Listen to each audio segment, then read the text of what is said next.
बच्चों आज हम लोग पढ़ने जा रहे हैं 9th क्लास का टॉपिक स्पीड और वेलोसिटी। इससे पहले हमने डिस्टेंस, डिस्प्लेसमेंट, क्वांटिटी के बारे में इस चैप्टर पे बात कर ली थी अपनी पहली वीडियो में। आज हम देखते हैं स्पीड क्या होती है। स्पीड का सीधा सीधा रिलेशन डिस्टेंस से होता है। अगर कोई बॉडी किसी टाइम में जितना दूर जाती है उसे उसकी स्पीड कहा जाता है।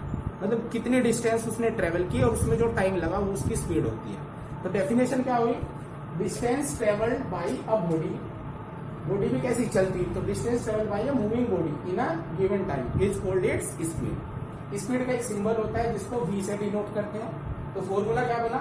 Speed equal to distance travel by body upon time taken. तो v ये हो गया, डिस्टेंस को बोलते हैं d, टाइम को बोलते हैं t। तो v equal to d by T. Unit क्या बनेगी डिस्टेंस की? आपकी मीटर और टाइम की सेकंड। देखिए फिजिक्स में हर एक चीज की यूनिट होती है, तो इसकी यूनिट क्या होगी? मीटर पर सेकंड। अब डिस्टेंस एक स्केलर क्वांटिटी थी, तो स्पीड भी क्या होगी? एक स्केलर क्वांटिटी। तो speed is a scalar quantity. Distance कभी नेगेटिव नहीं हो सकती थी, तो स्पीड भी कभी नेगेटिव नहीं होगी। तो स्पीड नेवर भी नेगेटिव और जीरो। अगर बॉडी चल रही है तो उसकी स्पीड ना तो नेगेटिव होगी और ना ही जीरो होगी। आइए इसको एक एग्जांपल से समझते हैं। तो यहाँ हमारा एक क्वेश्चन है, यहाँ पे एक बॉडी मूव कर रही है 240 मीटर जा रही है 2 मिनट के अंदर, तो उसकी स्पीड कितनी होगी? ये क्वेश्चन हमसे पूछा गया है।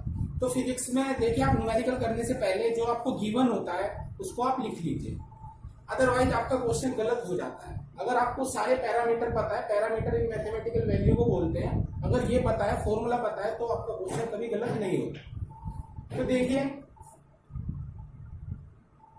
आपको कितने दूर जा रही है, हम इसका सॉल्यूशन करते हैं। तो बॉडी जा रही है 240 मीटर, तो ये क्या होगी इसकी डिस्टेंस? तो डिस्टेंस तो कितनी होगी? 240 मीटर। कितने टाइम में गई है? 2 मिनट में। अब आपको आंसर सारे एसआई सिस्टम या एमकेएस सिस्टम में देने होते हैं, तो डिस्टेंस तो मीटर में दे रखी, पर टाइम मिनट में दे रखा। आप क्या करोगे? इसे सेकंड में कन्वर्ट करोगे। तो 2 मिनट के कितने सेकंड हुए? तो 1 मिनट में 60 सेकंड होते हैं, तो कितने हुए इसके? 120 सेकंड। आपने फॉर्मूला लगाया, इसके बाद आपको फॉर्मूला लगाना होता है, क्योंकि बगैर फॉर्मूले क्वेश्चन गलत हो जाता है। तो स्पीड का formula v equal to D by T. D for distance, T for time. तो d की जगह 240 और टाइम की जगह 120, तो इससे 2 टाइम्स कैंसिल हो जाएगा। तो v की वैल्यू आई 2 मीटर पर सेकेंड। तो ये हमारी स्पीड हुई। तो स्पीड कितनी हुई? 2 मीटर पर सेकेंड। आइए अब नया एग्जांपल और देखते हैं। आप इस इलस्ट्रेशन में हमें दिया है कि एक बॉडी की स्पीड बतानी है जो ए से ई पे जा रही है। ये ए पॉइंट है और ये ई पॉइंट है। तो कैसे चली? वो ए से बी गई, बी से सी गई, सी से डी गई और डी से ई गई। उनकी डिस्टेंस भी दे रखी। ए से बी तक की डिस्टेंस 40 मीटर, टाइम 4 सेकेंड। ऐसे बी से सी तक की डिस्टेंस, टाइम सब कुछ आपको गिवन है। तो आपको स्पीड निकालनी है। तो स्पीड का फॉर्मूला क्या लगा हो गया? v इक्वल टू, आपको मैंने बताया क्या, total distance upon total time. Total distance upon total time, ये आपका फॉर्मूला है। हम क्या कर रहे हैं? इसका सॉल्यूशन। तो टोटल डिस्टेंस देखिए 40 है, 30 है, इनको सबको प्लस कर देंगे। 40 प्लस 30 प्लस 20 और 10 ये। नीचे टाइम को देख लेंगे कितना टाइम लगा। तो 4, 2, 3 और 1। 4, 2, 3 और 1। तो ऊपर आ गया 100 और नीचे आ गया 10। तो कितने टाइम का आ गया? तो स्पीड कितनी आई? 10 मीटर पर सेकेंड। तो इस तरह से हमने स्पीड निकाल ली इस पूरी जर्नी की। अब हम पढ़ते हैं स्पीड की टाइप्स कितनी होती है, मतलब स्पीड कितने टाइप्स की हो सकती है। चलिए देखते हैं। स्पीड हमारी 2 टाइप्स की होती है, एक यूनिफॉर्म स्पीड और एक नॉन यूनिफॉर्म स्पीड। कितने टाइप की? एक तो यूनिफॉर्म स्पीड, यूनिफॉर्म स्पीड, और दूसरी क्या होती है? Non uniform speed. Non uniform speed, uniform speed और दूसरी नॉन यूनिफॉर्म स्पीड। और यूनिफॉर्म स्पीड को हम यूनिफॉर्म मोशन भी बोलते हैं, और नॉन यूनिफॉर्म स्पीड को नॉन यूनिफॉर्म मोशन। तो यहाँ पे मोशन भी लगा दो तो सेम डेफिनेशन ही रहने वाली है हमारी। यूनिफॉर्म स्पीड और नॉन यूनिफॉर्म स्पीड में मोशन भी वर्ड लगा दें तो कोई फर्क नहीं पड़ता। देखिए इसकी डेफिनेशन बाद में लिखी है, पहले हम इसको समझते हैं। क्या समझते हैं? कि मान लीजिए एक बॉडी ए से बी गई, ये पॉइंट ए है और ये बी है, ये इसकी जर्नी थी ए से बी। अगर वो 5 सेकंड में 10 मीटर गई, फिर जब अगली 5 सेकंड हुई, यानी टोटल 10 सेकंड होगी, 5 सेकंड में कितनी गई 10 मीटर, 10 सेकंड में कितनी गई वो 20 मीटर, 30 सेकंड में वो कितनी गई 30 मीटर, और हमारी ये 10 सेकंड में पहुंच गई यहाँ पे, ये यहाँ पे कितने पहुंच गई 15 सेकंड में, और ऐसे ही है 40 मीटर चली गई 20 सेकंड में। तो आप देखोगे बॉडी हर 5 सेकंड में कितना चल रही है 10 मीटर जा रही है। तो बॉडी की हर इंटरवल में स्पीड क्या आ रही है इक्वल आ रही है। भाई यहां से आ गई, इससे इस पे गई, तो स्पीड कितनी, तो यहां से आ गई, डिस्टेंस कितनी चली 10 मीटर, और टाइम कितना लगा 5 सेकंड। यहां से यहां कितनी गई, यहां से यहां भी इतनी गई, और टाइम भी इक्वल लगा। यानी जब बॉडी इक्वल टाइम में इक्वल डिस्टेंस ट्रेवल करती है तब उसकी स्पीड को हम लोग क्या बोलते हैं यूनिफॉर्म स्पीड। तो इसको लिख लेते हैं इसकी डेफिनेशन।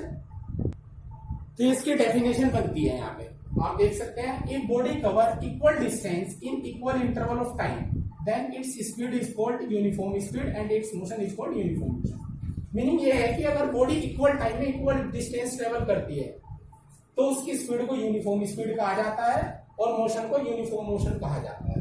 देखिए अगर हम डिस्टेंस को मीटर में लें और टाइम को सेकंड में लें, और बॉडी जब चली थी तब आपने अपनी घड़ी की जो स्टॉप वॉच थी उसको जीरो पे ले आए, उसको जीरो कर दिया, और जैसे ही ऑन किया और बॉडी ने चलना शुरू किया, अगर बॉडी इक्वल टाइम में इक्वल चल रही है, जैसे 5 सेकंड में कितनी दूर गई वो 10 मीटर, 10 सेकंड में कितनी दूर गई 20 मीटर, 15 सेकंड में कितनी दूर गई 30 मीटर, और 20 सेकंड में कितनी दूर गई 40 मीटर। तो हर 5 सेकंड में बॉडी कितना चल रही है, तो हर 5 सेकंड में बॉडी चल रही है हमारी 10 मीटर। तो उसकी स्पीड क्या बोली जाएगी यूनिफॉर्म स्पीड। प्रैक्टिकली ये स्पीड यहाँ पे पॉसिबल नहीं होती, स्पेस में होती है, मशीन के लिए पॉसिबल होती है। मान लीजिए आप अपने घर से चले स्कूल जा रहे हैं, आप पहले सेकंड में 5 मीटर चले, फिर आगे कोई गड्ढा आ गया तो आपको रुकना पड़ेगा, या आपका कोई दोस्त आ गया तो भी आपको उससे बात करने के लिए रुकना पड़ेगा। तो आपकी स्पीड कांस्टेंट नहीं रह पाती, वो चेंज होती रहती है। तो ऐसी स्पीड को हम यूनिफॉर्म स्पीड नहीं बोल सकते। मशीन में तो क्या है कि अगर कोई रॉकेट उड़ रहा है तो उसकी स्पीड फिक्स कर दी जाती है, कितनी स्पीड से उसे चलना है। उसके रास्ते में ना तो कोई गड्ढा आएगा ना उसका कोई फ्रेंड आएगा उसे मिलने के लिए, वो तो फिक्स जाएगा एयर के अंदर। तो ऐसी स्पीड जो टाइम के साथ साथ इक्वल डिस्टेंस ट्रेवल ना करे उसको हम क्या बोल देंगे फिर, तो उसको हम बोलेंगे नॉन यूनिफॉर्म स्पीड। आइए अब हम लिख लेते हैं नॉन यूनिफॉर्म स्पीड की बिल्कुल ऐसी डेफिनेशन। क्या आएगा इसमें, if body cover unequal distance in equal time, यानी टाइम तो इक्वल हो पर स्पीड अलग अलग हो उसकी, तो उसे कहा जाएगा नॉन यूनिफॉर्म स्पीड, और उसकी मोशन को नॉन यूनिफॉर्म मोशन। आइए लिख लेते हैं हम इसको। तो नॉन यूनिफॉर्म स्पीड के क्या एग्जांपल हुआ, ये डेफिनेशन होगी बिल्कुल ऐसी कैसी। एग्जांपल ये होगा कि मान लो बॉडी रेस्ट में थी, टाइम जीरो था, आपने घड़ी ऑन की, एकदम से बॉडी ने चलना शुरू किया, वो 10 मीटर जाने में से टाइम लगा 5 सेकंड, लेकिन 20 मीटर तक जाने में से कितना लगा 7 सेकंड, यानी अगले 2 सेकंड में केवल उसे अगले 10 मीटर जाने में कितना टाइम लगा उसे 2 सेकंड, उसकी स्पीड बढ़ गई। इसी तरह 20 से 30 मीटर यानी 10 मीटर जाने में अब उसका टोटल टाइम कितना हो गया 15, और टाइम यहां से यहां तक कितना लगा 8 सेकंड, और यहां से यहां तक का अलग लगा। बॉडी मतलब इक्वल डिस्टेंस चल रही है लेकिन टाइम क्या ले रही है अलग अलग।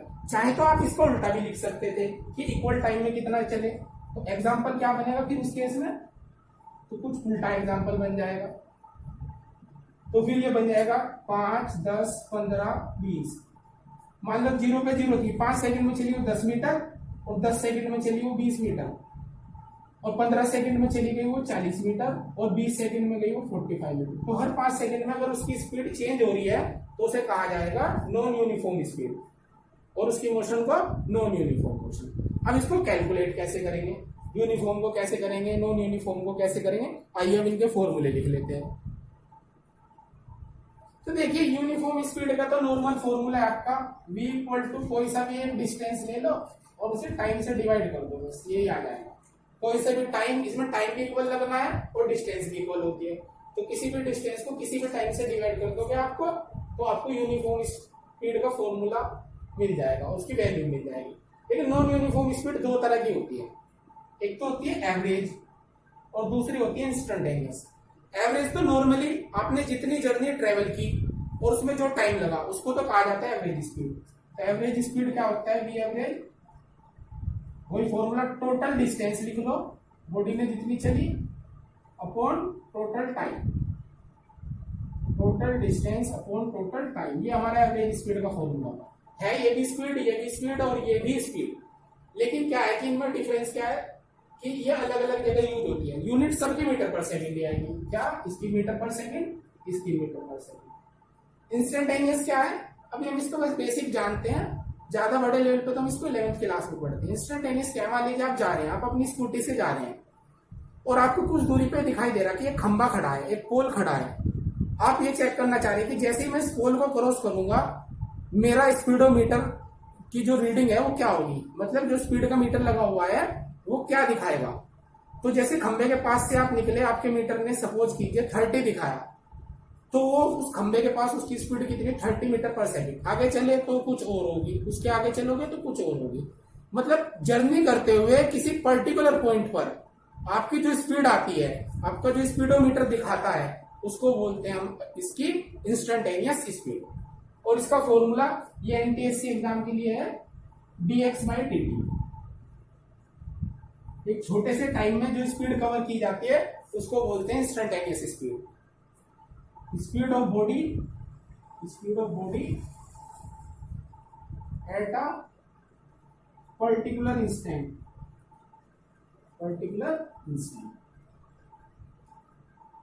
तो ये हमारी इंस्टेंटेनियस स्पीड होगी। स्पीड मेजर किससे की गई, तो डिस्टेंस को तो मेजर करते हैं, डिस्टेंस मेजर्ड बाई डिस्टेंस को तो जो मेजर किया जाता है वो किया जाता है ओडोमीटर से, इससे ओडोमीटर से। और स्पीड को जो मेजर किया जाता है वो किया जाता है स्पीडोमीटर से, स्पीडोमीटर। और स्पीडोमीटर में कौन सी स्पीड दिखाता है, वो इंस्टेंटेनियस स्पीड ही दिखाता है हमेशा, क्योंकि वो पर्टिकुलर टाइम पे चेंज होने वाली बात है। तो ये हमारी स्पीड होगी। सेम वे में अब हम पढ़ लेते हैं वेलोसिटी को। आइए वेलोसिटी देखते हैं। तो डेफिनेशन तो इसकी भी ऐसी बनी, वेलोसिटी का सिंबल हमारा v और वेक्टर क्वांटिटी होती है, इसलिए एक वेक्टर लगा लेते हैं। वेक्टर हम लोग 11th में पढ़ेंगे, अभी इसको आप ऐसे ही v मान लो तो ज्यादा बढ़िया है। तो displacement of a moving body per unit time is called its velocity. मतलब डिस्प्लेसमेंट कितना हो रहा है बॉडी का टाइम के साथ साथ, तो उसे उसकी वेलोसिटी बोलते हैं। मान लीजिए एक बॉडी यहां से चली ए से और वो 2 मीटर गई, उसे 2 सेकंड लगे, तो उसकी वेलोसिटी कितनी हुई, 2 मीटर 2 सेकंड, तो उसकी वेलोसिटी 2/2 यानी 1 होगी। तो टाइम के साथ साथ जैसे बॉडी आगे को बढ़ती जा रही तो वो उसकी क्या है, वेलोसिटी। या ऐसे कह सकते हैं, इसमें डायरेक्शन स्पेशल होती है। तो डिस्प्लेसमेंट या किसी बॉडी का जो डिस्टेंस होगा किसी पर्टिकुलर डायरेक्शन में, अगर किसी बॉडी की डिस्टेंस किसी डायरेक्शन में हो तो उसे भी उसकी क्या कहा जाता है, वेलोसिटी। बल्कि ये ज्यादा बढ़िया टर्म नहीं है, इसमें ज्यादा अच्छी टर्म कौन सी है,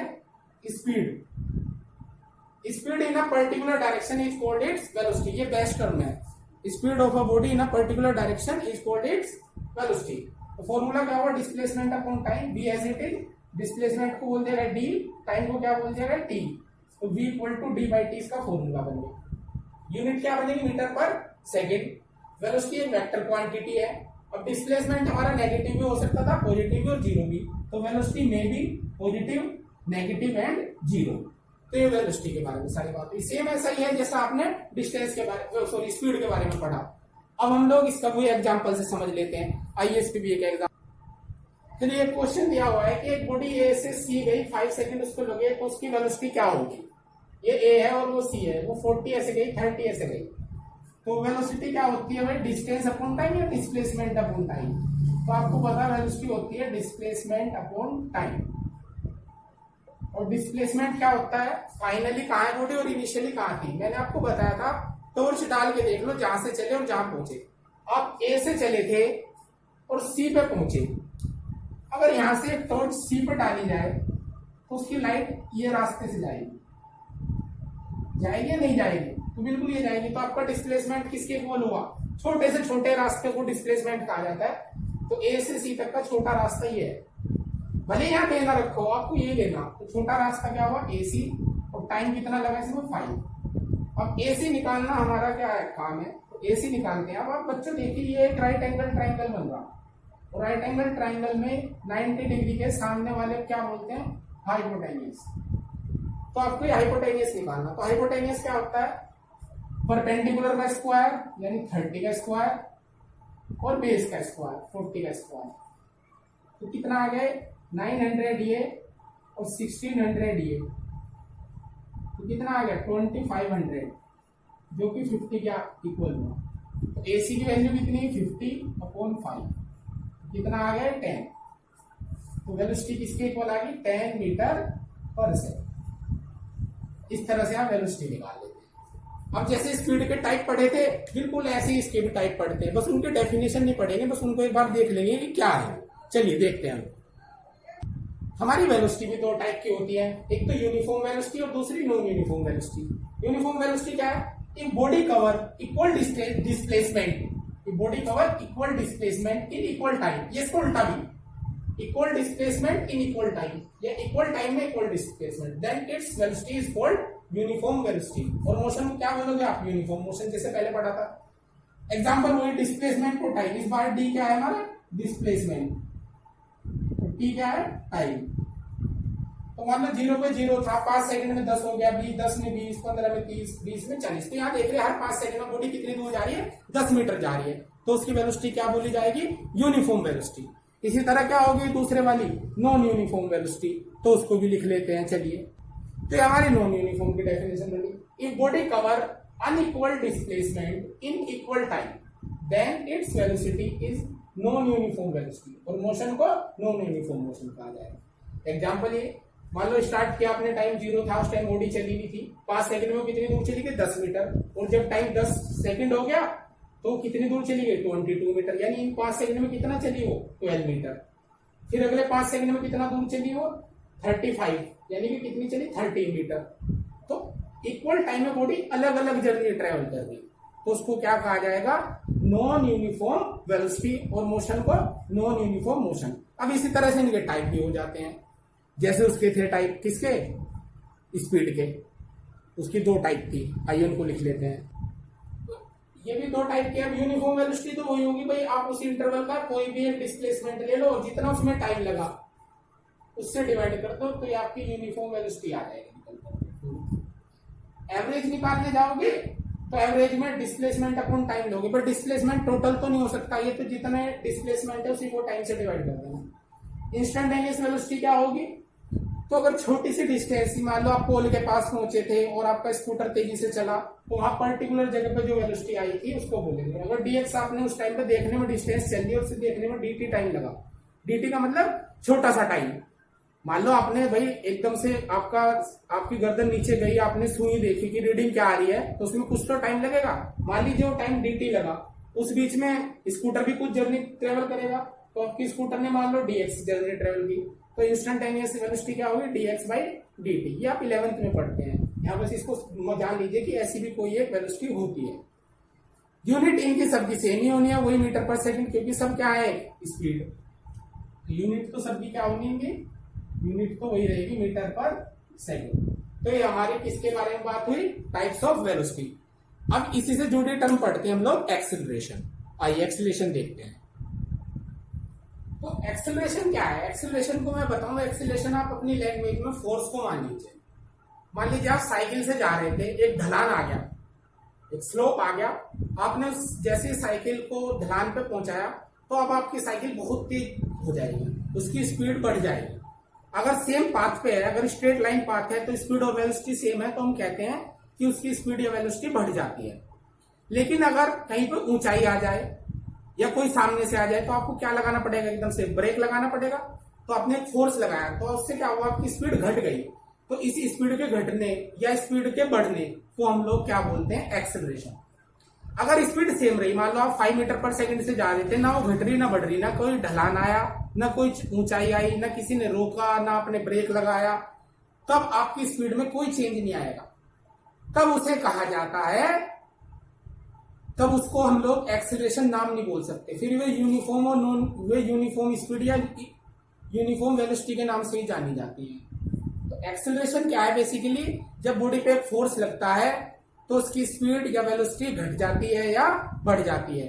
स्पीड के या वेलोसिटी के इंक्रीज और डिक्रीज होने की रेट को ही हम लोग क्या बोलते हैं, एक्सेलरेशन। आइए इसकी डेफिनेशन लिख लेते हैं। अब पहले हमने ये बात हिंदी में लिख ली कि जब किसी बॉडी पर कोई फोर्स लगता है तब उसकी स्पीड या वेलोसिटी इंक्रीज या डिक्रीज हो जाती है, जिसे एक्सेलरेशन कहते हैं। अगर स्ट्रेट पाथ हो तो स्पीड और वेलोसिटी एक ही बात है। अदरवाइज कोई भी और पाथ हो, स्ट्रेट के अलावा कर्व पाथ हो, कोई भी पाथ, एनी पाथ, तो हम ये कहेंगे कि स्पीड हमेशा वेलोसिटी से बड़ी होती है। जैसे हमने वहां पढ़ा था कि डिस्टेंस डिस्प्लेसमेंट से बड़ा था। इनका रेशियो क्या होगा? Speed upon velocity. अगर इसको इधर ले क्या हो तो इधर क्या बचेगा? तो फॉर्मूला है कॉम्पिटिशन एग्जाम में काम आता है। स्पीड और वेलोसिटी रिलेशन क्या है, कैसे वो रिलेट करते हैं, तो दोनों 1 से बड़ा होता है। ये डेफिनेशन हमने इसकी लिख ली।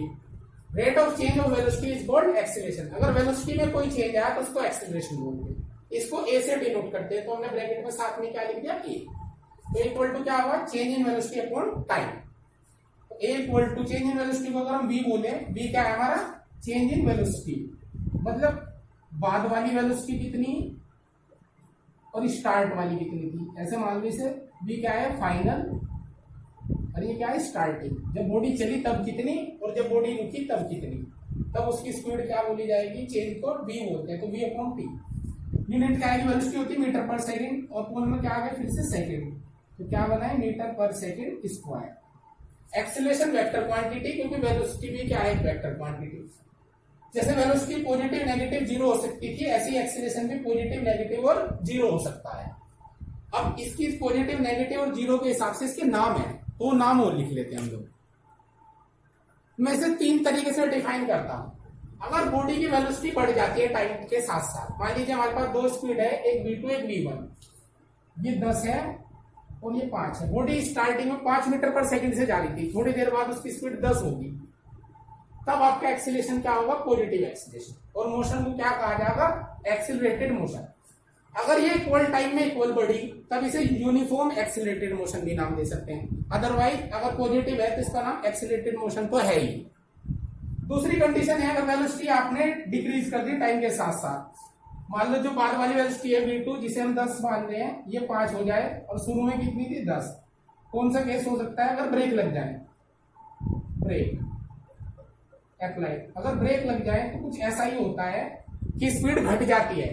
ब्रेक लगने के बाद क्या होता है? हमारी स्पीड घट जाती है, तो एक्सीलरेशन क्या होगा उस केस में? नेगेटिव। और नेगेटिव एक्सीलरेशन का एक स्पेशल नाम होता है, नेगेटिव एक्सीलरेशन को हम लोग रिटार्डेशन भी बोलते हैं। तब मोशन को क्या कहा जाएगा? Retarded motion. क्या बोला जाएगा? Retarded motion. और अगर कोई चेंज ना आए, इसका नाम लिख देते हैं, अच्छे से ये वर्ड याद रखना, रिटार्डेड। इस केस में एक्सीलरेशन कैसा था हमारा? ये एक्सीलरेशन प्लस का, इस वाली में कैसा है? माइनस का।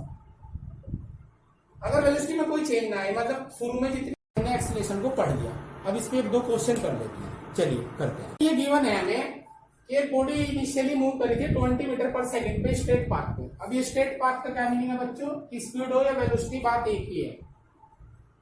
इफ इट्स स्पीड, वही आ गया वर्ड, स्पीड या वेलोसिटी चेंज हो जाती है 40 मीटर पर सेकंड, यानी 20 से कितनी होगी? 40।